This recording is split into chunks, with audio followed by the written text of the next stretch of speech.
প্রিয় প্রথম বর্ষের শিক্ষার্থীরা, গুড মর্নিং সবাইকে। আশা করি তোমরা সবাই ভালো আছো।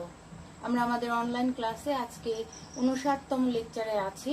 আমরা হিসাব বিজ্ঞান প্রথম পত্র থেকে অধ্যায় 8 শুরু করেছি, দৃশ্যমান এবং অদৃশ্যমান সম্পদের হিসাব রক্ষণ বা অবচয় হিসাব সংরক্ষণ। এই অধ্যায় থেকে গত ক্লাসে আমরা অবচয় নির্ণয়ের যে পদ্ধতিগুলো শিখেছিলাম, আমরা 4 ধরনের পদ্ধতি, সেই পদ্ধতিগুলোর মধ্যে থেকে প্রথম পদ্ধতিতে একটা অঙ্ক করেছি। সরলরৈখিক পদ্ধতি বা স্থির কিস্তি পদ্ধতিতে কিভাবে অঙ্ক করতে হয় বা সৃজনশীল ব্যবহারিক সমস্যার সমাধান কিভাবে করতে হয় সেটা গত ক্লাসে আমরা শিখেছি। আশা করি তোমরা বইয়ের বিভিন্ন উদাহরণ বা বোর্ডের অঙ্কগুলো ওই পদ্ধতিতে স্টাডি করেছো ইতিমধ্যে। আমি তোমাদের উদাহরণের অঙ্কগুলো স্টাডি করতে বলেছিলাম যে সরলরৈখিক পদ্ধতিতে যে অঙ্কগুলো আছে তোমরা একটু দেখে রাখবে এবং খাতায় প্র্যাকটিস করবে, তাহলে পরীক্ষার সময় এই পদ্ধতিতে অঙ্ক আসলে সমাধান করতে আমাদের কষ্ট হবে না। তো আজকে আমরা আমাদের ক্লাসে অবচয় নির্ণয়ের দ্বিতীয় যে পদ্ধতি, ক্রমহ্রাসমান জের পদ্ধতি বা দ্বিগুণ ক্রমহ্রাসমান জের পদ্ধতি, এই পদ্ধতির নিয়মটা শিখব, কিভাবে এই পদ্ধতিতে অবচয় নির্ণয় করতে হয়। এবং এই পদ্ধতির নিয়মটা শিখে আমরা দেখতে পাবো যে এই পদ্ধতিতে একটা অবচয় তালিকা করতে হয়। হয়তো আমাদের কোনো উদ্দীপকে অবচয়ের তালিকা একাধিক বছরের জন্য অবচয় তালিকা করতে বলা হতে পারে, সেক্ষেত্রে আমরা অবচয় তালিকাটা কিভাবে করব সেটার নিয়মটা শিখব। এবং এই পদ্ধতিতে অবচয়ের হারের ভিত্তিতে অবচয়টা নির্ণয় করতে হয়। যেহেতু আমি যখন অবচয় নির্ণয়ের পদ্ধতিগুলো প্রথম ক্লাসে আলোচনা করেছিলাম, যখন এই অধ্যায় শুরু করেছি, তখন বলেছিলাম যে দ্বিগুণ ক্রমহ্রাসমান জের পদ্ধতিতে অবচয় নির্ণয়ের ক্ষেত্রে ভগ্নাবশেষ মূল্যটা বিবেচনা করা হয় না। সরলরৈখিক পদ্ধতিতে যেভাবে সবগুলো বিষয় বিবেচনা করা হয়, ক্রমহ্রাসমান জের পদ্ধতিতে ভগ্নাবশেষ মূল্য বিবেচনা করা হয় না, অথবা অবচয় নির্ণয়ের জন্য সরলরৈখিক পদ্ধতির মতো এত বড় কোনো সূত্র ইউজ করা হয় না। তবে অবচয়ের একটা হার দেয়া থাকবে উদ্দীপকে, অথবা অবচয়ের হার যদি দেয়া না থাকে আমাদের অবচয়ের হার বের করে নিতে হবে। সেই হারের ভিত্তিতে আমাদের বার্ষিক অবচয় প্রতি বছর সম্পত্তির বইমূল্যের উপর বার্ষিক অবচয় নির্ণয় করতে হবে হারের ভিত্তিতে। এবং অবচয়ের তালিকাটাও যে কিভাবে করতে হবে সে তালিকার একটা নমুনা আমি এঁকে রেখেছি, সেভাবে আমরা তালিকা করতে বললে করব। তবে বই থেকে আমরা ক্রমহ্রাসমান জের বা দ্বিগুণ ক্রমহ্রাসমান জের পদ্ধতি সম্পর্কে একটু ধারণা নিয়ে নিব, তারপর আমরা অবচয়ের হার নির্ণয়ের যে সূত্র সেই সূত্র শিখবো আমরা।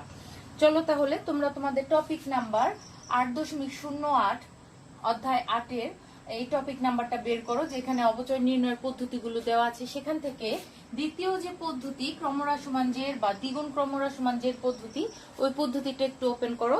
সেখানে দেখবে লেখা আছে ক্রমহ্রাসমান জের পদ্ধতি বা দ্বিগুণ ক্রমহ্রাসমান জের পদ্ধতি।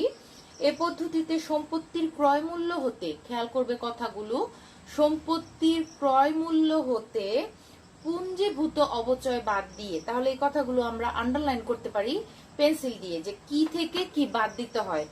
সম্পত্তির ক্রয় মূল্য হতে পুঞ্জীভূত অবচয় বাদ দিয়ে হ্রাসকৃত মূল্য বা বই মূল্যের উপর নির্দিষ্ট হারে অবচয় ধার্য করা হয়। অর্থাৎ প্রতি বছর অবচয়টা কিভাবে ধার্য করা হয়, একটা নির্দিষ্ট হারে অবচয় ধার্য করা হয়। প্রথম বছর ক্রয় মূল্যের উপর অবচয় ধার্য করা হয়, এর পরবর্তী বছরে সেই ক্রয় মূল্য থেকে পুঞ্জীভূত অবচয়টা বাদ দেওয়ার পর যে হ্রাসকৃত মূল্যটা বের হয় সম্পত্তির, যেটাকে আমরা বই মূল্য বলতে পারি, সেই বই মূল্যের উপর আবার পরের বছর সেই বার্ষিক হারে অবচয় নির্ণয় করতে হয়। আবার পরের বছর গিয়ে সেই দ্বিতীয় বছরে পুঞ্জীভূত অবচয়টা ক্রয় মূল্য থেকে বাদ দিয়ে আবার যে বই মূল্যটা বের হবে সেই বই মূল্যের উপর আবার সেই একই হারে অবচয় নির্ণয় করা হবে। এক্ষেত্রে অবচয়ের হারটা ঠিক থাকবে, কিন্তু সম্পত্তির মূল্যটা যে প্রতি বছর হ্রাস পাচ্ছে, সে হ্রাসকৃত মূল্যের উপর অবচয় ধরার ফলে অবচয়ের পরিমাণটাও কিন্তু প্রতি বছর দেখবে যে হ্রাস পাচ্ছে। যখন আমরা অবচয়ের তালিকা করব একাধিক বছরের জন্য, তখন দেখবে যে প্রতি বছর বার্ষিক অবচয়ের পরিমাণটা হ্রাস পাচ্ছে, তারপর সম্পত্তির বই মূল্যটা প্রতি বছর হ্রাস পাচ্ছে, কিন্তু পুঞ্জীভূত অবচয়টা প্রতি বছর বাড়বে। কারণ এই শব্দটার মানে হচ্ছে পুঞ্জি মানে সঞ্চয় করা বা সঞ্চিত রাখা আর কি, পুঞ্জীভূত অবচয়। প্রতি বছর অবচয়ের পরিমাণটাকে এখানে কিন্তু যোগ করে করে পুঞ্জি করা হয়। যেটাকে বলি আমরা পুঞ্জীভূত অপচয়, যেটা একটা বিপরীত সম্পত্তি বা সম্পত্তির যে পুঞ্জীভূত অপচয়ের ফলে যে সম্পত্তির ক্ষতি বা খরচটা হয় সেটার বিপরীতে একটা হিসাব রাখা হয় ওই ক্ষতিটা পূরণের জন্য। তাহলে পুঞ্জীভূত অপচয়ের পরিমাণ প্রতি বছর বাড়বে, কিন্তু বার্ষিক অপচয়ের পরিমাণ প্রতি বছর কিন্তু এখানে হ্রাস পাবে। কেন হ্রাস পাবে? কারণ আমরা সম্পত্তির প্রতি বছর সম্পত্তির হ্রাসকৃত মূল্যের উপর কিন্তু অপচয়টা ধরছি। প্রথম বছর ক্রয় মূল্যের উপর ধরবো, কিন্তু পরের বছর থেকে কিন্তু হ্রাসকৃত মূল্যের উপর অপচয়টা নির্দিষ্ট হারে ধরতে হবে। যে কারণে বার্ষিক অপচয়ের পরিমাণটাও প্রতি বছর হ্রাস পাবে, সম্পত্তির পরিমাণটা যেহেতু প্রতি বছর হ্রাস পাচ্ছে। তাহলে এখানে লেখা আছে, এ পদ্ধতিতে সম্পত্তির ক্রয় মূল্য হতে পুঞ্জীভূত অপচয় বাদ দিয়ে হ্রাসকৃত মূল্য বা বই মূল্যের উপর নির্দিষ্ট হারে অপচয় ধার্য করা হয়। প্রতি বছর অপচয় ধার্যের ফলে সম্পত্তির বই মূল্য ক্রমেই হ্রাস পেতে থাকে। আমরা যখন একাধিক বছরের জন্য তালিকা করব, প্রথম বছর প্রথমে থাকে একটা বছর, বছরের পর প্রথম বছরের ক্রয় মূল্যটা আমরা লিখব, বা প্রথম বছর ক্রয় মূল্য লেখার পর পরের বছর থেকে হবে বছরের শুরুতে বই মূল্য, যেটা অপচয় বা পুঞ্জীভূত অপচয় বাদ দেওয়ার পর শেষে যেটা থাকে সম্পত্তির হ্রাসকৃত মূল্যটা, সেই হ্রাসকৃত মূল্যটা আমরা পরের বছর শুরুতে এখানে লিখে সেই একই হারে অপচয় নির্ণয় করব। মূল্য হ্রাসের কারণে এখানে অপচয়ের পরিমাণটাও হ্রাস পাবে, কিন্তু প্রতি বছরের অপচয়গুলো প্রথম বছর অপচয়ের সাথে দ্বিতীয় বছর অপচয় আমরা এখানে যোগ করে পুঞ্জীভূত অপচয় নির্ণয় করব। ঠিক আছে? আবার দেখবো আমরা সম্পত্তির যদি আমরা ক্রয় মূল্যটা স্থির রেখে করি, তাহলে ক্রয় মূল্য থেকে প্রতি বছর পুঞ্জীভূত অপচয় বাদ দিলে দেখা যাবে যে বছরের শেষে বই মূল্যটা ক্রমেই হ্রাস পাচ্ছে। ঠিক আছে? তাহলে এখানে এটাই বলা হয়েছে, সাধারণত কলকবজা, মোটর গাড়ি, আসবাবপত্র ইত্যাদির ক্ষেত্রে এই পদ্ধতি বিশেষ উপযোগী। ঠিক আছে? তাহলে ক্রমহ্রাসমান যে পদ্ধতি কোন ধরনের সম্পত্তির ক্ষেত্রে উপযোগী? কলকবজা, মোটর গাড়ি, আসবাবপত্র ইত্যাদির ক্ষেত্রে এই ক্রমহ্রাসমান যে পদ্ধতিটা বেশি উপযোগী। উদাহরণস্বরূপ এখানে একটা ক্রমহ্রাসমান যে পদ্ধতিতে অপচয়ের তালিকা দেয়া আছে, আমরা এই তালিকাটাও ফলো করতে পারি। তোমরা বইতে দেখো, এই তালিকায় ক্রয় মূল্যটা স্থির রেখে প্রতি বছর সেই ক্রয় মূল্য থেকে পুঞ্জীভূত অপচয় বাদ দিয়ে বছর শেষে বই মূল্য বের করা হচ্ছে। কিন্তু আমাদের জন্য এই ক্রয় মূল্য স্থির না রেখে আমরা যদি এই অ্যামাউন্ট দিয়ে অঙ্ক করি, তাহলে এই অ্যামাউন্টের সাথে প্রতি বছর আমাদেরকে বার্ষিক অপচয়টা বাদ দিয়ে বই মূল্যটা নির্ণয় করতে হবে। ঠিক আছে?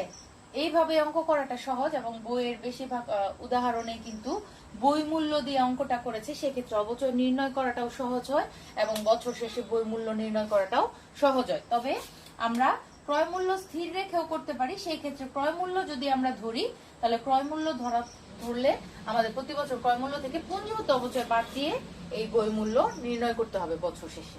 কিন্তু আমি প্রেফার করি এই পদ্ধতিটা, যেটা সহজ বেশি তোমাদের জন্য এবং বুঝতেও সহজ। দুইভাবেই করা যায়। ঠিক আছে? এখানে উদাহরণটা এই ক্রয় মূল্য স্থির রেখে করেছে, প্রতি বছর ক্রয় মূল্য থেকে পুঞ্জীভূত অপচয় বাদ দিয়ে বছর শেষে বই মূল্য নির্ণয় করেছে। আর এই বই মূল্যের উপরই অপচয় নির্ণয় করা হচ্ছে প্রতি বছরে বার্ষিক অপচয় এখানে লেখা হচ্ছে, কিন্তু ক্রয় মূল্যটা কিন্তু স্থির রেখেছে উদাহরণে, যে কারণে অনেক স্টুডেন্টের একটু বুঝতে কষ্ট হয়। কিন্তু অঙ্ক করার সময় আমরা দেখবো আমরা বই মূল্য নিয়ে অঙ্ক করছি, বছর শেষে যেটা নির্ণয় করছি সেটা বছরের শুরুতে আমরা পরের বছরের শুরুতে আমরা সেটা নিয়ে এসে সেই অপচয়ের হার দিয়ে গুণ করে আমরা বার্ষিক অপচয় নির্ণয় করছি। আবার সেই বই মূল্য থেকে আমরা বার্ষিক অপচয় ওই বছরের বার্ষিক অপচয়টা বাদ দিয়ে তারপর আমরা বছর শেষে বই মূল্য নির্ণয় করছি, এরকম। তাহলে আমাদের এই পদ্ধতি বই মূল্য দিয়ে অঙ্ক করলে সেখান থেকে বার্ষিক অপচয়টা বাদ দিয়ে প্রতি বছরের শেষে আমরা হ্রাসকৃত মূল্য বা বই মূল্যটা নির্ণয় করতে পারবো। যখন অঙ্ক করব তখন আমরা আরো সহজভাবে বুঝবো। আর এই পদ্ধতিতে অপচয়ের একটা হার দেয়া থাকবে উদ্দীপকে। যদি অপচয়ের হার দেয়া না থাকে ক্রমহ্রাসমান যে পদ্ধতিতে, আমাদের অবশ্যই একটা অপচয়ের হার নির্ণয় করে নিতে হবে। কারণ ক্রমহ্রাসমান যে পদ্ধতিতে অপচয় নির্ণয়ের একটাই নিয়ম, সেটা হচ্ছে হার দিয়ে, বার্ষিক অপচয়ের হার দিয়ে কিন্তু অপচয়ের পরিমাণটা নির্ণয় করতে হয়। তাহলে অপচয়ের হারটা কিভাবে নির্ণয় করব যদি আমাদের উদ্দীপকে দেয়া না থাকে? তাহলে একটু দেখি আমরা ক্রমহ্রাসমান জের পদ্ধতি বা দ্বিগুণ ক্রমহ্রাসমান জের পদ্ধতি। প্রথম সূত্রটা আমরা শিখি, অপচয়ের হার আমরা কিভাবে নির্ণয় করব যদি উদ্দীপকে দেয়া না থাকে। আমাদের যখন তালিকা করতে বলবে, যদি অপচয়ের হার উদ্দীপকে দেয়া থাকে, তাহলে আমাদের অপচয়ের হারটা এখানে প্রতি বছর একইভাবে বসাতে হবে একটা হার। যদি উদ্দীপকে দেয়া না থাকে, তাহলে তালিকা করতে গেলে আমাদের কিন্তু অপচয়ের হারটা প্রয়োজন, অথবা অপচয় নির্ণয় করতে গেলেও অপচয়ের হারটা প্রয়োজন। তাহলে বলা থাকুক বা না থাকুক, আমাদের সূত্র ইউজ করে অপচয়ের হারটা প্রথমে নির্ণয় করে নিতে হবে। সেটা গণনায় হোক বা করণীয়তে বললে করণীয়তে হোক। তাহলে কিভাবে আমরা ক্রমহ্রাসমান জের পদ্ধতিতে অবচয় নির্ণয় করব? এখানে একটা শব্দ ইউজ করা হয়েছে, দ্বিগুণ ক্রমহ্রাসমান জের। অর্থাৎ সরলরৈখিক পদ্ধতিতে আমরা যে অবচয়ের হার নির্ণয় করেছিলাম, একটু মনে করার চেষ্টা করো আমরা সরলরৈখিক বা স্থির কিস্তি পদ্ধতিতে কিভাবে অবচয়ের হার নির্ণয় করেছি। সেই হারটাকে 2 দিয়ে গুণ করলেই কিন্তু আমাদের ক্রমহ্রাসমান জের পদ্ধতির অবচয় বের হয়ে যায়।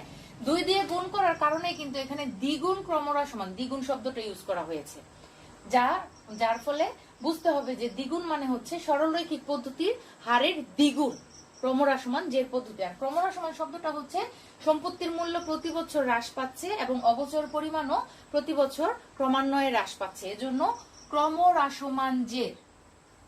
অবচয়ের পরিমাণটা ক্রমান্বয়ে হ্রাস পায় প্রতি বছর এবং সম্পত্তির পরিমাণটাও প্রতি বছর হ্রাস পেতে থাকে, এই জন্য ক্রমহ্রাসমান জের বলা হয় এটাকে। আর দ্বিগুণ বলা হয় সরলরৈখিক পদ্ধতিতে অবচয়ের হারকে 2 দিয়ে গুণ করলেই এই ক্রমহ্রাসমান জের পদ্ধতির হার পাওয়া যায়, এই জন্য এই শব্দটা ইউজ করা হয়েছে। আচ্ছা, এটা মনে রাখার জন্য সহজ, ঠিক আছে?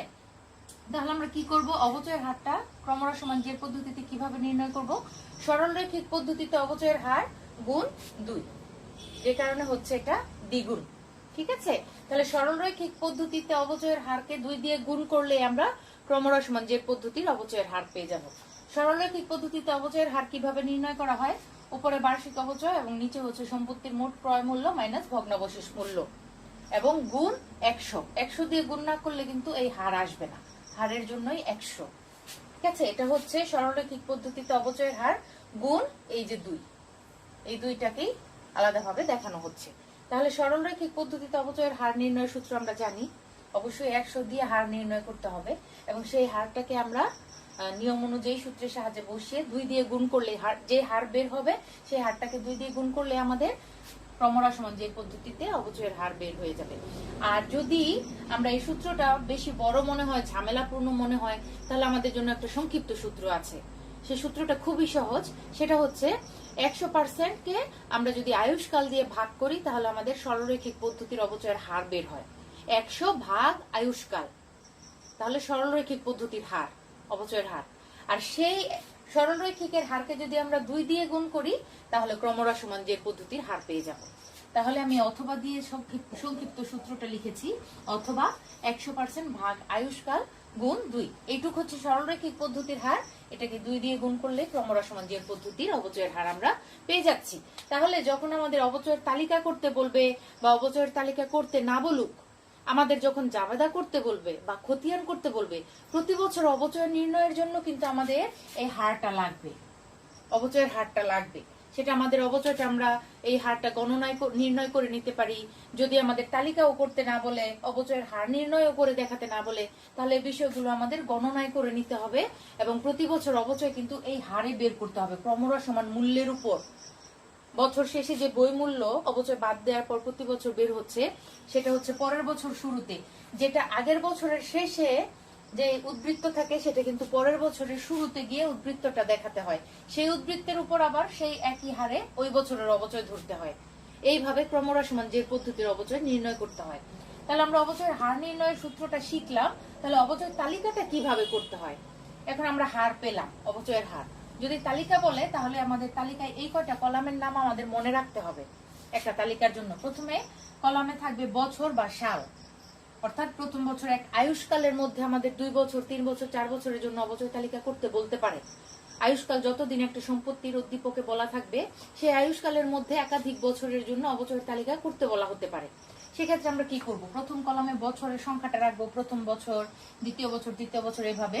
তারপর এই দ্বিতীয় কলামে আমরা রাখবো বছরের শুরুতে বই মূল্য বা ক্রয় মূল্য, অর্থাৎ যে মূল্য দিয়ে আমরা সম্পত্তিটা কিনেছি এবং এটার সাথে যদি আরো কোনো খরচ টরচ থাকে, পরিবহন ব্যয় থেকে শুরু করে সংস্থাপন পর্যন্ত যদি কোনো ব্যয় থাকে, সম্পূর্ণ মূল্যটা ক্রয় মূল্য হিসেবে প্রথম বছর দেখাবো। এটা হচ্ছে বছরের শুরুতে আমরা বই মূল্য বলতে পারি বা প্রথম বছরের ক্রয় মূল্য, ঠিক আছে? তারপর আমরা অবচয়ের হার যেটা আমরা নির্ণয় করে নিয়েছি অথবা উদ্দীপকে দেয়া থাকবে, সেই হারটা প্রতি বছর একইভাবে আমরা বসাবো। আর বার্ষিক অবচয়টা নির্ণয় করব, এখানে আমরা যে মূল্যটা বসাচ্ছি সেটার উপর আমরা বার্ষিক অবচয়, এই হারে বার্ষিক অবচয় নির্ণয় করব। তারপর পুঞ্জীভূত অবচয়, প্রথম বছরের বার্ষিক অবচয়টাই প্রথম বছরের পুঞ্জীভূত অবচয়। তাহলে বছরের শুরুতে যে মূল্যটা থাকে সেটা থেকে আমরা এই বার্ষিক অবচয় বাদ দিলে বছরের শেষে কিন্তু বই মূল্য বের হচ্ছে। এই বই মূল্যটা আমরা আবার দ্বিতীয় বছরের শুরুতে বই মূল্য হিসাবে দেখাতে পারি। প্রথম বছরের শেষে যে বই মূল্য সেটা দ্বিতীয় বছরের শুরুতে বই মূল্য হিসাবে দেখাতে পারি এখানে। ঠিক আছে, প্রথম বছর, দ্বিতীয় বছর, তৃতীয় বছর। ঠিক আছে, এখানে অবচয়ের হার একটা থাকবে, এখানে অবচয় বার্ষিক অবচয় নির্ণয় করব, সেটাই আবার পুঞ্জীভূত অবচয় হিসেবে এখানে আসবে। এই বই মূল্য থেকে আমরা তখন এই যে বই মূল্য থেকে বার্ষিক অবচয় বাদ দিলে প্রথম বছরের শেষে বই মূল্য বের হবে। এই প্রথম বছর শেষের বই মূল্যটা দ্বিতীয় বছরের শুরুতে বই মূল্য হিসেবে দেখাতে হবে। আবার দ্বিতীয় বছরে সেই একই হারে এখানে অবচয়টা নির্ণয় করতে হবে। এখন প্রথম বছরের পুঞ্জীভূত অবচয় এর সাথে এই যে দ্বিতীয় বছরের পুঞ্জীভূত অবচয়টা যোগ করে এখানে আবার দেখাতে হবে। ঠিক আছে, পুঞ্জীভূত অবচয়টা শুধু প্রতি বছর অবচয়টা যোগ করে করে বসবে, আর বাকিগুলো হচ্ছে প্রত্যেক বছরের বই মূল্য থেকে বার্ষিক অবচয়টা বাদ দিলে বছর শেষে বই মূল্যটা পাওয়া যাবে। সেই বছর শেষের বই মূল্যটা আবার পরের বছরের শুরুতে গিয়ে বই মূল্য হিসেবে দেখাতে হবে। আবার সেই একই হারে অবচয় নির্ণয় করতে হবে। সেই আগের বছরের পুঞ্জীভূত অবচয়ের সাথে পরের বছরের বার্ষিক অবচয়টা যোগ করে আবার পুঞ্জীভূত অবচয়টা বাড়বে। আবার সেই এখানকার বই মূল্য থেকে বার্ষিক অবচয় বাদ দিয়ে আবার বছরের শেষে বই মূল্য বের করতে হবে। এইভাবে চলতে থাকবে যত বছরের জন্য অবচয় তালিকা করতে বলে। আর জাবেদাটাও হবে সেইভাবে। আমরা জাবেদার নিয়ম জানি, প্রথম বছর ক্রয় মূল্যের জাবেদা, শুরুর জাবেদা, দ্বিতীয়টা হচ্ছে অবচয়ের জাবেদা, যেটা আমরা অবচয় ধার্য করি। প্রথম বছর যে অবচয়টা আসবে সেই অবচয় দিয়ে জাবেদা করব, এবং অবচয় যেহেতু নামিক হিসাব, সেই একই পরিমাণ টাকা দিয়ে আমরা অবচয় খরচটাকে বন্ধ করব আয় সারাংশ নিয়ে এসে। আবার যদি দ্বিতীয় বছরের জন্য করতে বলে, দ্বিতীয় বছর অবচয়ের জন্য আমাদের দ্বিতীয় বছর অবচয়টা নিতে হবে। এই পদ্ধতিতে সরলরৈখিক পদ্ধতির মতো প্রতি বছর অবচয়ের মূল্য কিন্তু স্থির থাকবে না। এখানে যেহেতু প্রতি বছর হ্রাসকৃত মূল্যের উপর, সম্পত্তির হ্রাসকৃত মূল্যের উপর অবচয় ধরা হয়, অবচয়ের পরিমাণটাও কিন্তু প্রতি বছর চেঞ্জ হবে, হ্রাস পেতে থাকবে। তাই ক্রমহ্রাসমান জের পদ্ধতিটা অনেক বেশি আমাদের জন্য ইম্পর্টেন্ট, অনেক বেশি কমন। দেখবে তোমরা বোর্ডের অঙ্কগুলো যখন স্টাডি করবে, ম্যাক্সিমাম অঙ্কই কিন্তু ক্রমহ্রাসমান জের পদ্ধতিতে আসে, কারণ এটা খুব স্ট্যান্ডার্ড একটা নিয়ম। কারণ এটা হচ্ছে সঠিক একটা পদ্ধতি এই কারণে, কারণ আমরা জানি সম্পত্তির মূল্য কিন্তু প্রতি বছর এক থাকে না, আর অবচয়ের পরিমাণও কিন্তু প্রতি বছর স্থির থাকবে না। ঠিক আছে, সম্পত্তির মূল্য হ্রাস পেলে অবচয়ের পরিমাণও হ্রাস পাবে। সেই কারণে এই পদ্ধতিটা অনেক বেশি স্ট্যান্ডার্ড, আর ম্যাক্সিমাম বোর্ডে এই পদ্ধতিতে অঙ্ক এসছে, তোমরা স্টাডি করে দেখবে। এবং উদাহরণেও বেশি ক্রমহ্রাসমান যে পদ্ধতি অঙ্ক দেওয়া আছে, তোমরা ভালো করে এই পদ্ধতিটা শিখবে। আর স্থির কিস্তি পদ্ধতিতে তো তেমন কিছু নিয়ম শেখার নাই, শুধুমাত্র অবচয় নির্ণয়ের সূত্রটা জানা থাকলে হবে, অথবা হার যদি নির্ণয় করতে বলে সেক্ষেত্রে জানা থাকলেই চলবে। সেক্ষেত্রে কোনো তালিকা নির্ণয় করতে হয় না, প্রতি বছর অবচয়ের পরিমাণ স্থির থাকে। জাবেদার নিয়ম যদি জানি, সেই জাবেদার নিয়ম আমরা একই পরিমাণ টাকা দিয়ে প্রতি বছর করতে পারি, খতিয়ান করতেও কোনো সমস্যা নেই। তবে এই পদ্ধতিতে প্রতি বছর অবচয়ের পরিমাণ চেঞ্জ হয়, তাই আমাদের জাবেদা করার সময় সচেতন থাকতে হয়, খতিয়ান করার সময় একটু সচেতন থাকতে হয়। তা না হলে জাবেদা খতিয়ান সবকিছু করার নিয়ম একই, জাস্ট টাকার পরিমাণটা পদ্ধতি অনুযায়ী শুধুমাত্র আলাদা হবে। আশা করি তোমরা ক্রমহ্রাসমান জের বা দ্বিগুণ ক্রমহ্রাসমান জের পদ্ধতিতে অবচয় নির্ণয়ের হার যেটা, বার্ষিক হার যেটা কিভাবে নির্ণয় করতে হয় সেই সূত্রটা তোমরা বুঝতে পেরেছো। এবং অবচয়ের তালিকাটা কিভাবে করতে হয় সেই তালিকার কলামগুলোর নাম একটু তোমাদের মনে রাখতে হবে। এখানে 6টা কলাম, 6টা কলামই আমাদের ক্রমান্বয়ে মেনটেন করতে হবে, কোনোটা বাদ দেওয়া যাবে না এখানে কলাম। তাহলে আমাদের নামগুলো ভালোভাবে মুখস্থ রাখতে হবে, সিরিয়ালি কলামের নামগুলো। এবং এইভাবে অবচয় তালিকা করতে যদি বলে, তাহলে এই নিয়ম মেনটেন করে আমাদের অবচয় তালিকা করতে হবে। আমি তোমাদের জন্য এই নিয়মগুলো ফলো করা যায় বা প্রয়োগ করা যায় এটার উপর ভিত্তি করে বোর্ডের একটা অঙ্ক চুজ করেছি। আজকে আমরা বোর্ডের একটা অঙ্ক করব, সেটা হচ্ছে তোমাদের বইয়ের যশোর বোর্ড 2019। আমরা যে বইটা ফলো করছি 2020 সংস্করণ হিসাব বিজ্ঞান প্রথম পত্র, সেখানে যশোর বোর্ড 2019-এর একটা অঙ্ক দেওয়া আছে।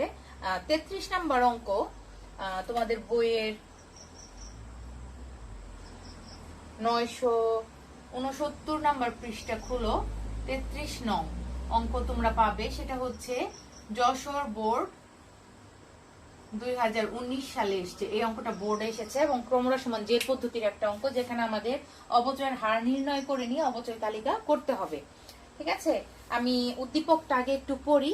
আশা করি তোমরা তোমাদের বইয়ের 969 পৃষ্ঠা 2020 সংস্করণ বইটা ইতিমধ্যে খুলেছো, আর যশোর বোর্ডের অঙ্কটা নিশ্চয় পেয়েছো, 33 নাম্বার অঙ্কটা। আমি উদ্দীপকটা পড়ছি। মিস্টার সানি 2017 সালের 1 জানুয়ারি তারিখে 3,25,000 টাকার একটি আসবাবপত্র ক্রয় করেন। আসবাবপত্রটির আনুমানিক আয়ুষ্কাল 5 বছর এবং ভগ্নাবশেষ মূল্য 25,000 টাকা। আমরা জানি ভগ্নাবশেষ মূল্য যদিও দেয়া থাকে, কিন্তু ক্রমরা সমান জের পদ্ধতির অঙ্ক করতে বললে আমাদের ভগ্নাবশেষ মূল্যটা সেখানে অবচয় নির্ণয়ের ক্ষেত্রে বিবেচনা করার প্রয়োজন হয় না। তাই আমাদের এটা একটা খুব গুরুত্বপূর্ণ বিষয় মনে রাখার জন্য, এমসিকিউর জন্য, যে কোন পদ্ধতিতে ভগ্নাবশেষ মূল্য বিবেচনা করা হয় না আমরা যেন জেনে রাখি যে ক্রমরা সমান বা দ্বিগুণ ক্রমরা সমান জের পদ্ধতিতে ভগ্নাবশেষ মূল্য বিবেচনা করা হয় না। মিস্টার সানি প্রতি বছর 31 ডিসেম্বর তারিখে হিসাব বই বন্ধ করেন। এখানে প্রিন্টিং মিস্টেক হয়ে দুই একটা শব্দের সাথে, যেমন ভগ্নাবশেষ মূল্যে শব্দটা চলে এসছে, একারটা হবে না, এরকম হতে পারে। মিস্টার সানির এখানে শূন্যটা হবে না, এগুলো আমাদের বুঝে নিতে হবে। দুই একটা প্রিন্টিং মিস্টেক শব্দ থাকতে পারে এরকম। মিস্টার সানি প্রতি বছর 31 ডিসেম্বর তারিখে হিসাব বই বন্ধ করেন এবং ক্রমরা সমান জের পদ্ধতিতে অবচয় ধার্য করেন। তাহলে আমরা বুঝতে পারছি আমরা এটা একটা ক্রমরা সমান যে পদ্ধতির উদ্দীপক দেয়া আছে, আমাদের অঙ্কটা এই পদ্ধতিতেই করতে হবে। এখন দেখি করণীয়গুলো কি কি। ক, প্রথম 2 বছরের অবচয় তালিকা দেখাও। তাহলে আমরা অবচয় তালিকা কিন্তু ইতিমধ্যে শিখে ফেলেছি নিয়মটা, তাহলে 2 বছরের অবচয় তালিকা আমরা দেখাতে পারবো। আরেকটা জিনিস আমাদের খেয়াল রাখতে হবে, উদ্দীপকে কিন্তু অবচয়ের হার দেয়া নেই। আমাদের অবচয় তালিকা করার জন্য অবচয়ের হার লাগে, এবং বার্ষিক অবচয় নির্ণয় করতে কিন্তু অবচয়ের হার ছাড়া গতি নেই। তাহলে অবচয়ের হার যেহেতু দেয়া নেই, আমাদের প্রথমে তালিকা করার জন্য অবচয়ের হারটা নির্ণয় করে নিতে হবে। আমরা যে কোনো একটা সূত্র ইউজ করে অবচয়ের হারটা নির্ণয় করে নিব, তারপর আমরা 2 বছরের জন্য তালিকা করব। করণীয় খতে বলা আছে প্রথম 2 বছরের জাবেদা দাখিলা দেখাও। আমরা তালিকা থেকেই এই বার্ষিক অবচয়ের পরিমাণটা নিয়ে কিন্তু আমরা জাবেদা করতে পারি। ঠিক আছে, জাবেদা কোন কলামের উপর ভিত্তি করে আমাদের অবচয়ের জাবেদা দিতে হবে? বার্ষিক অবচয় কলামের উপর ভিত্তি করে আমাদের জাবেদা দিতে হবে। আর যদি তালিকা করতে না বলে, তাহলে আমরা গণনা করে করে প্রতি বছরের হ্রাসকৃত মূল্যের উপর এই অবচয়ের হার দিয়ে কিন্তু অবচয় নির্ণয় করে তারপরে জাবেদা করব। ঠিক আছে, মনে রাখতে হবে এই পদ্ধতিতে প্রতি বছর অবচয়ের পরিমাণ কিন্তু চেঞ্জ হয়, হ্রাস পায়। আর গ নাম্বার বলেছে প্রথম 2 বছরের অবচয় খরচ হিসাব এবং আসবাবপত্র হিসাব তৈরি করো। তাহলে হিসাব যেহেতু করতে বলছে, খতিয়ান করতে হবে। গত ক্লাসে আমি টি ছকে তোমাদের খতিয়ান করা দেখিয়েছি, আজকে আমরা চলমান জের ছকেও খতিয়ানটা করে দেখাতে পারি। আর তোমরা খতিয়ান করার নিয়মটাও জানো, জাবেদা করার নিয়মও জানো। আমি যদি তালিকা করে দেই, তারপরেও তোমরা উদাহরণ দেখে জাবেদা এবং খতিয়ান তোমরা নিজেরাই বুঝতে পারবে বা নিজেরাও খাতায় করতে পারবে। তাহলে চলো আমরা সমাধান শুরু করি। ক নাম্বার, যেহেতু প্রথম 2 বছর অবচয় তালিকা দেখাও বলেছে, আমাদের অবচয় তালিকা করতে বললে প্রথমে অবচয়ের হার নির্ণয় করে নিব। তাহলে আমি তোমাদের জন্য করণীয় কটা শুরু করছি, তোমরাও খাতা কলমে অঙ্কটা আমার সাথে সাথে করো।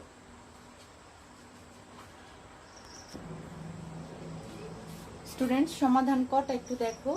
আমাদের যেহেতু একটা প্রথম 2 বছরের অবচয় তালিকা করতে বলেছে, তাহলে আমাদের অবচয় তালিকায় একটা কলাম আছে অবচয় হার।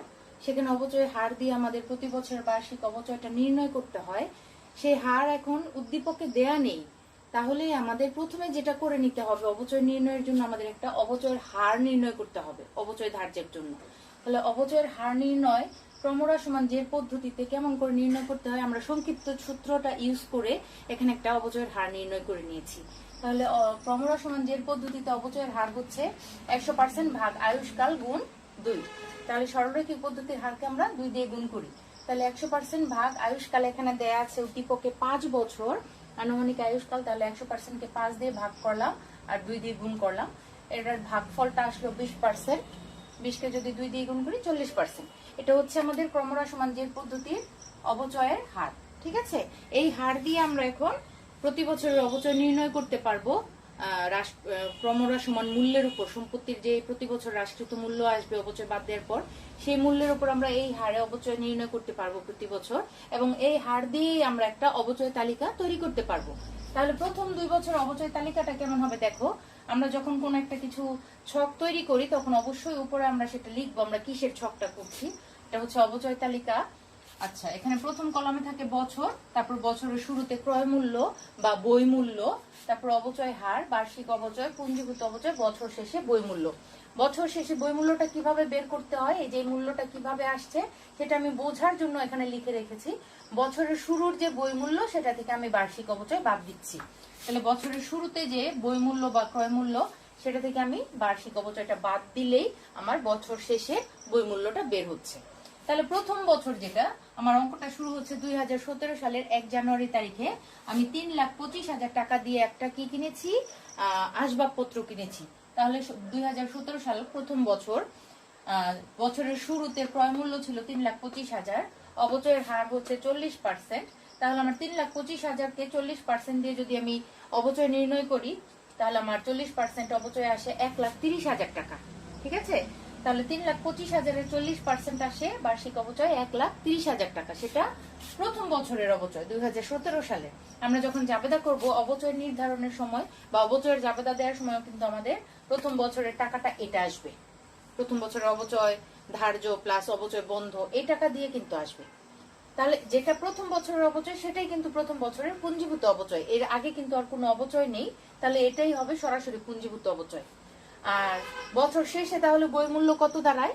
শুরুতে 3,25,000 টাকা ছিল সম্পত্তিটা আসবাবপত্র, তার উপর অবচয় বা ব্যবহার হয়ে গেছে, খরচ হয়েছে 1,30,000, তাহলে 3,25,000 থেকে 1,30,000, এই যে দেখো বছরের শুরুতে বই মূল্য, বছরের শুরুতে মূল্য, এর থেকে আমি বার্ষিক অবচয় যদি বাদ দিই, ক্যালকুলেটর বাদ দাও 1,30,000, দেখবে আসবে 1,95,000 বছর শেষে। এটা হচ্ছে এই 3,25,000 টাকার আসবাবপত্রটা 2017 সালে অবচয় বাদ দেওয়ার পর বছর শেষে গিয়ে 1,95,000 টাকায় দাঁড়িয়েছে আসবাবপত্রের দাম। এরপর 1,95,000টা হচ্ছে 2017 সালের বই মূল্য, একদম বছর শেষে গিয়ে 31শে ডিসেম্বর গিয়ে।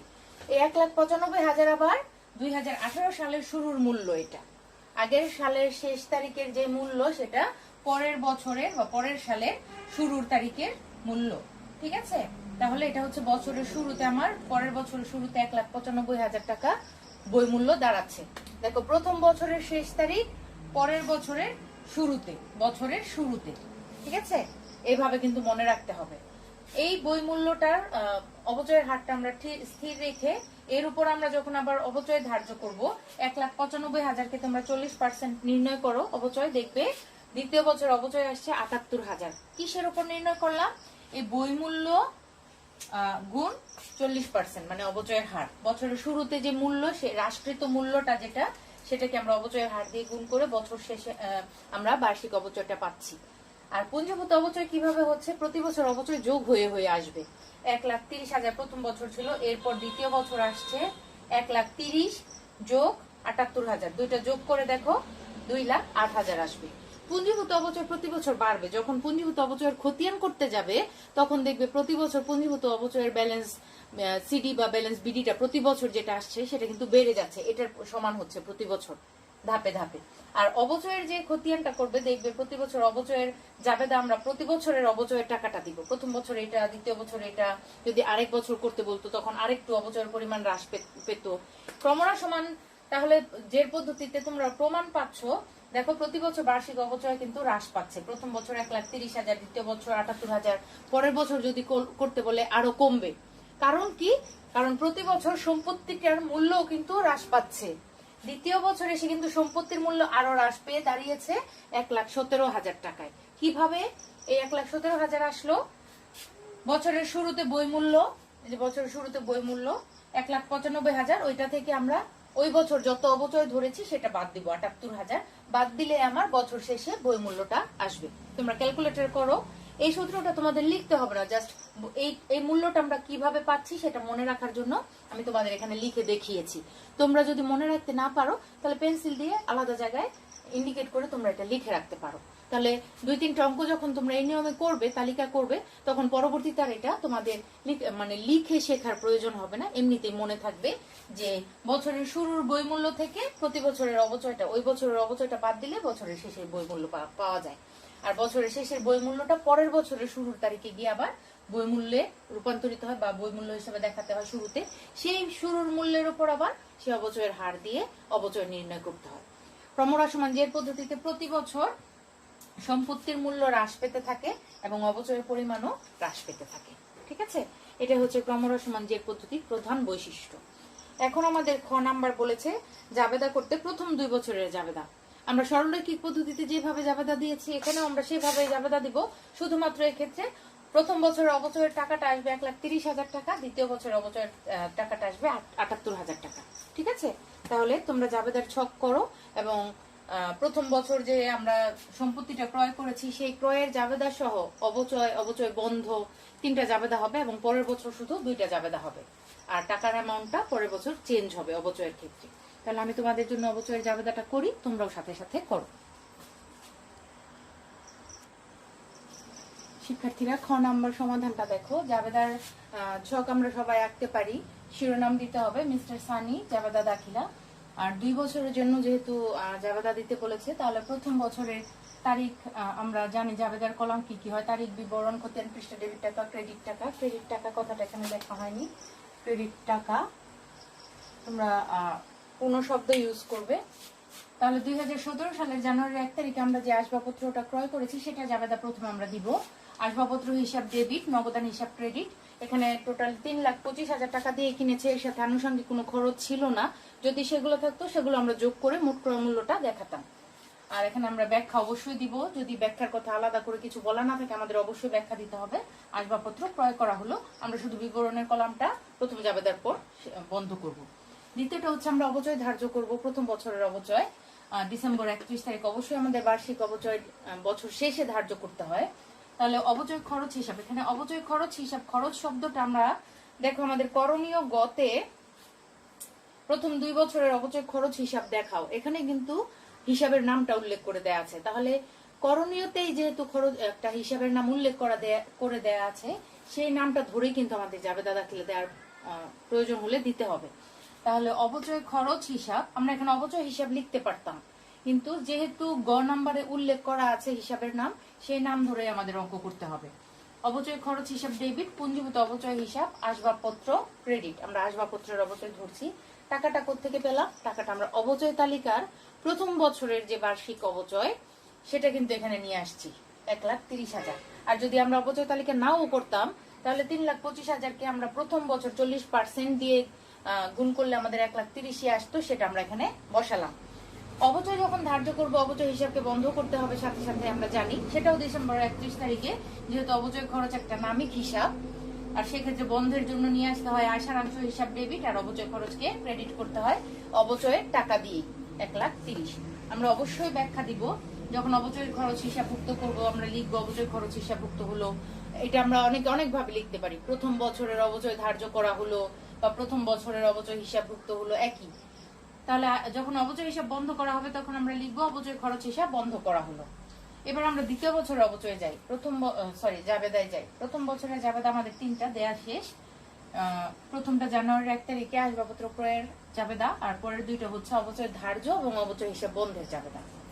দ্বিতীয় বছরে আমাদের কোনো সম্পত্তি ক্রয় করা হয়নি, সেই আসবাবপত্রের উপরই ক্রমহ্রাসমান মূল্যের উপর, হ্রাসকৃত মূল্যের উপর আমরা আবার 40% হারে অবচয় ধরবো। সেই হ্রাসকৃত মূল্য যেটা বছরের শুরুতে যে বই মূল্য থাকে, অর্থাৎ 3,25,000 থেকে 1,30,000 বাদ দেওয়ার পর যে মূল্যটা আসে সেই মূল্যের উপর আমরা দ্বিতীয় বছরের অবচয় ধরবো। যদি তালিকা নাও করি আমরা যেন এইভাবে করি, প্রথম বছরের ক্রয় মূল্য থেকে বা বই মূল্য থেকে আমরা প্রথম বছরের অবচয়টা বাদ দিব, বাদ দেওয়ার পর যে মূল্যটা আসবে সেই মূল্যের উপর আমরা আবার দ্বিতীয় বছরের অবচয় ধরবো একই হারে। তাহলে এখানে পরের বছর ডিসেম্বর 31 তারিখে অবচয় খরচ হিসাব ডেবিট এবং পুঞ্জীভূত অবচয় হিসাব আসবাবপত্র ক্রেডিট। অবচয় দাখিলাগুলো সেম থাকবে, টাকার অ্যামাউন্টটা শুধু বছর হিসাবে চেঞ্জ হবে। তাহলে পরের বছর আমাদের অবচয় আমরা কত পেয়েছিলাম তালিকায়? 78,000 টাকা। সেই বার্ষিক অবচয়টা আমরা এখানে নিয়ে আসলাম 78,000। আর পরের জাবেদাটা আয় সারাংশ হিসাব ডেবিট, অবচয় খরচ হিসাব ক্রেডিট। যেহেতু আমরা অবচয় খরচকে বন্ধ করছি, তারিখ সেম। আর আমরা কিন্তু সালটা দিতে ভুল করব না, যত বছরের বলবে আমরা কিন্তু সালটা অবশ্যই সঠিকভাবে লিখব। প্রথম বছর যেটা অঙ্কে দেয়া থাকবে উদ্দীপকে সেই সাল, দ্বিতীয় বছর সেটার পরের সাল, তৃতীয় বছর তার পরের সাল, আমরা যেন সাল উল্লেখ করে জাবেদাগুলা সঠিকভাবে দিই। তাহলে আয় সারাংশ হিসাব দিয়ে আমরা কি বন্ধ করলাম? অবচয় খরচ হিসাব বন্ধ করলাম। অবচয়ের টাকা দিয়েই লিখতে হবে। কি লিখবো? অবচয় খরচ হিসাব বন্ধ করা হলো। আর যখন অবচয় দ্বিতীয় বছরেরটা ধার্য করেছি তখন দ্বিতীয় বছরের অবচয় হিসাবভুক্ত হলো বা বার্ষিক অবচয় হিসাবভুক্ত হলো, যেটাই লিখবো যেন সঠিকভাবে লিখি। তো জাবেদাটা আশা করি বুঝতে পেরেছো। আমাদের যদি 3 বছরের জন্যও বলতো তাহলে আমরা আবার পরের এই দুইটা জাবেদা আমরা 2019-এ দিতাম।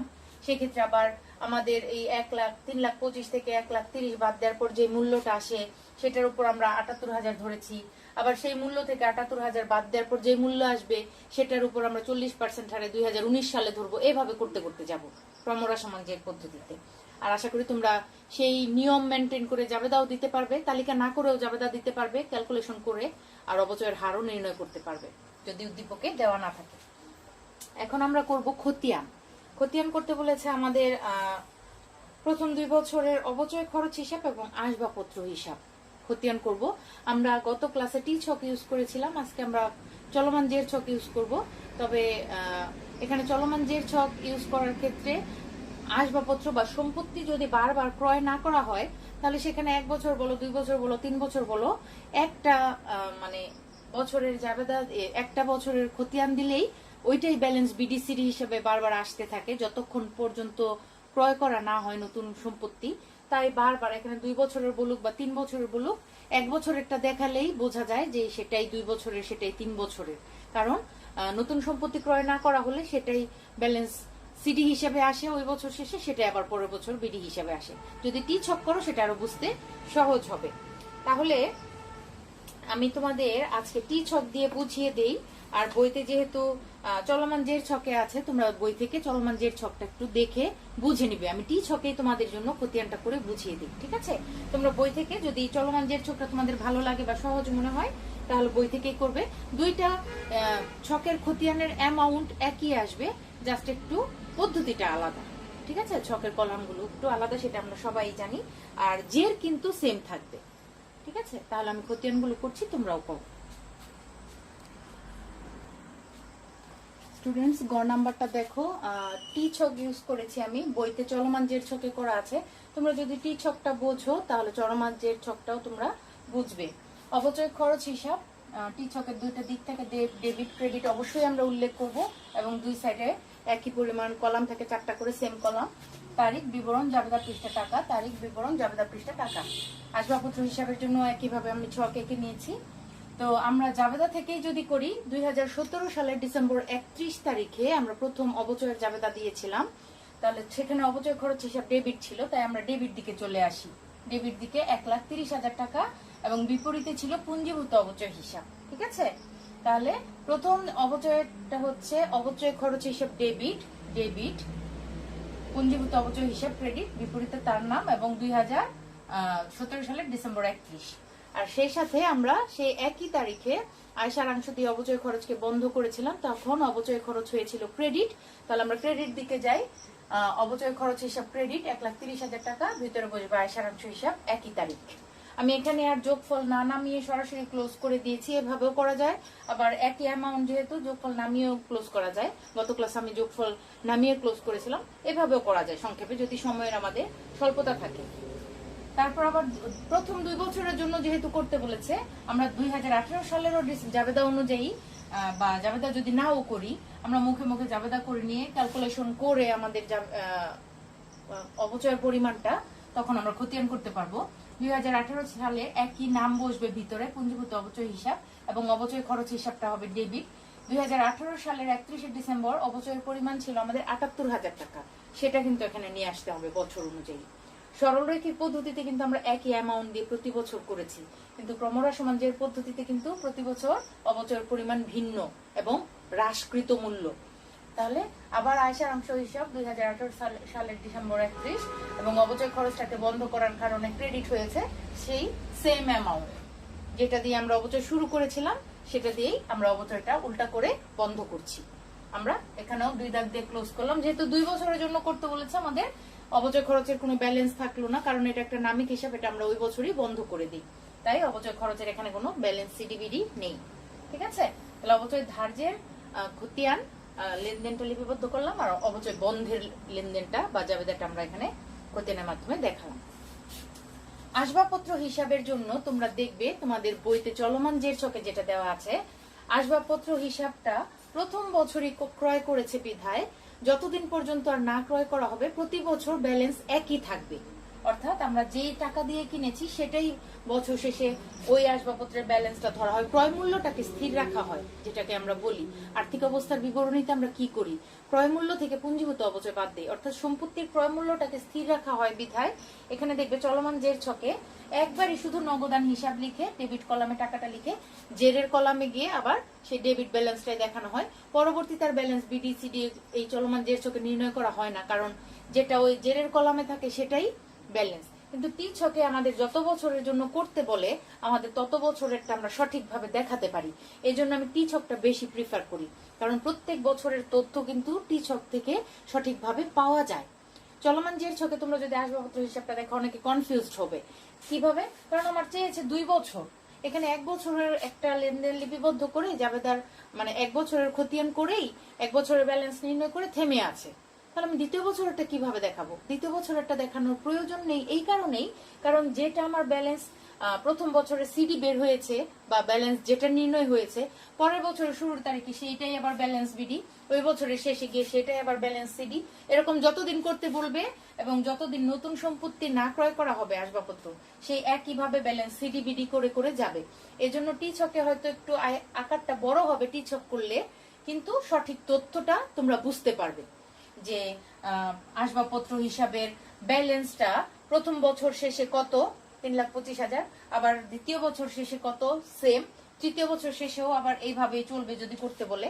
আর চলমান জের ছকে গিয়ে বারবার আর সেটা করার প্রয়োজন হয় না, যেহেতু একবারই সম্পত্তি ক্রয় করা হয়েছে, একবারই একটা জের বের করে ওখানেই স্টক করা হয়। এটা একটু তফাৎ শুধু, ঠিক আছে? তাই কনফিউজ হবে না যারা চলমান জের ছক করবে। আসবাবপত্র এই সম্পত্তির অবচয়ের ক্ষেত্রে সম্পত্তির হিসাবে যখন খতিয়ানটা করবে চলমান জের ছকে, সেখানে নতুন সম্পত্তি ক্রয় করার আগ পর্যন্ত যত বছরের খতিয়ান করতে বলুক না কেন, হিসাব করতে বলুক না কেন, ওই সম্পত্তির হিসাবের ক্রয় মূল্যটা স্থির রাখা হয় বিধায় চলমান জের ছকে একবারই একটা লাইনে দেখানো হয়, কারণ জের ওইটাই থাকে প্রতি বছর। আর টি ছকে করলে সঠিক তথ্যটা, প্রতি বছরের তথ্যটা আমরা সঠিকভাবে দেখাতে পারি। ঠিক আছে? তোমরা যে ছকই করো না কেন যেন প্রেজেন্টেশনটা সঠিক হয়। তো ডিয়ার স্টুডেন্টস, আজকের ক্লাস এ পর্যন্তই থাক। আমি তোমাদের জন্য কিছু এইচডব্লিউ দেই, তোমরা বাসায় করবে। সেটা হচ্ছে এখানে একটু মুছে দেই এইচডব্লিউ গুলো। তোমরা উদাহরণ করবে হচ্ছে বাসায় এই অধ্যায় থেকে উদাহরণ করবে